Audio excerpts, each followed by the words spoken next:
They said the world ended overnight, no warning, no chance to say goodbye.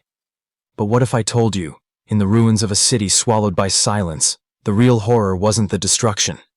It was what came after. The sun was a distant memory, swallowed by a thick, toxic haze that blanketed the sky like a suffocating shroud.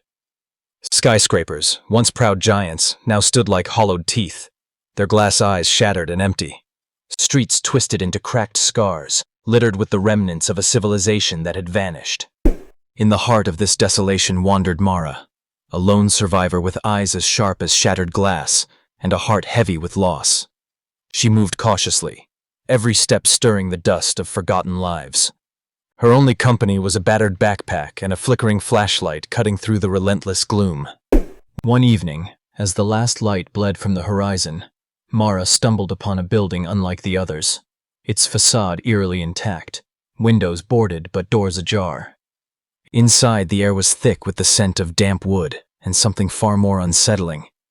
A faint humming, almost mechanical, deep within the walls. Drawn by a mix of desperation and curiosity, Mara ventured deeper. The hallway was lined with old photographs, faces frozen in time, their eyes scratched out, as if someone, or something, didn't want them remembered. At the end, a door creaked open on its own, revealing a room bathed in a sickly green glow. In the center stood a machine, humming steadily, wires snaking into the floor and walls. Attached to it was a chair, strapped with restraints. And in that chair sat a figure, alive, yet not. Their skin was pale, almost translucent, veins pulsing beneath like dark rivers.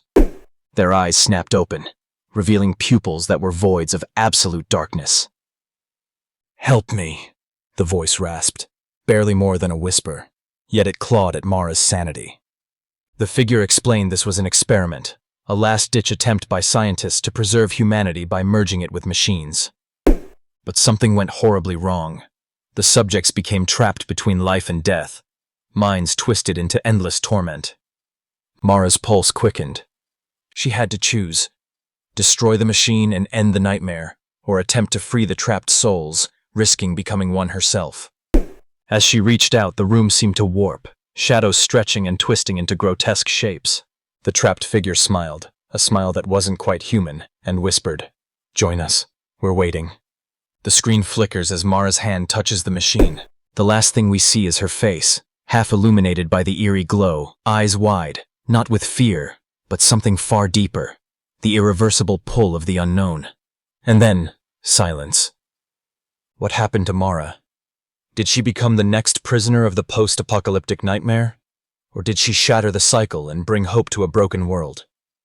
The ruins hold their secrets tight, and the haze outside thickens, hiding truths only the brave, or the cursed, dare to uncover. Days before Mara's fateful encounter, the city had been a ghost town.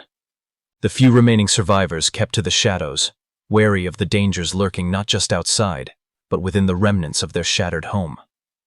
Mara had learned to trust no one, to rely solely on her instincts and the meager supplies she scavenged.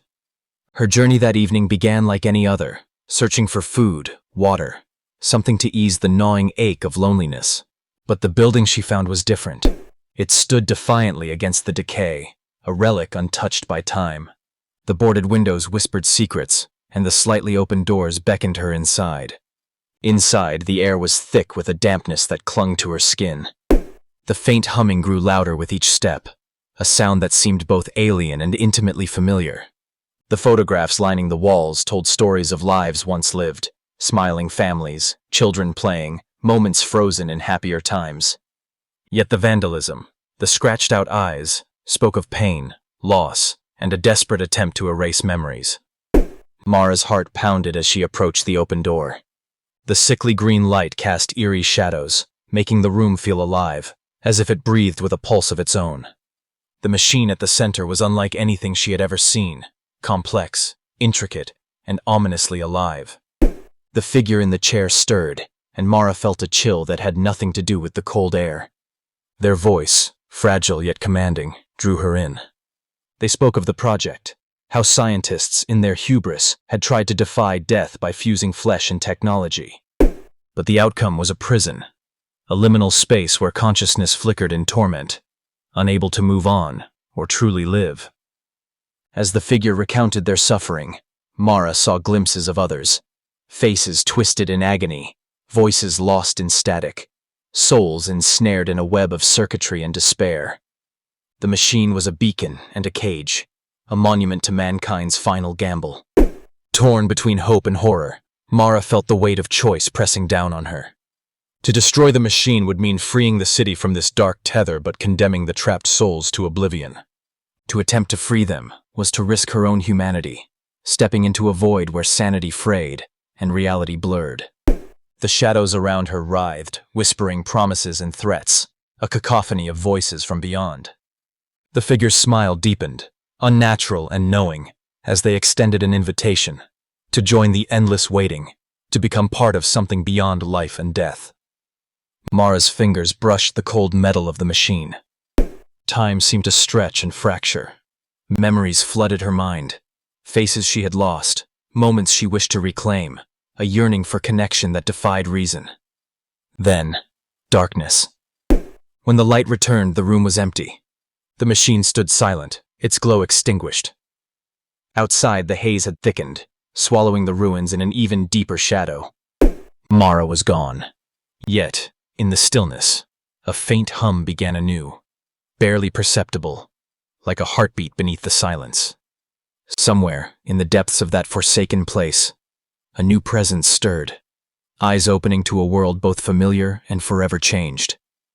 The city waited, holding its breath, as the cycle poised on the edge of breaking, or beginning again.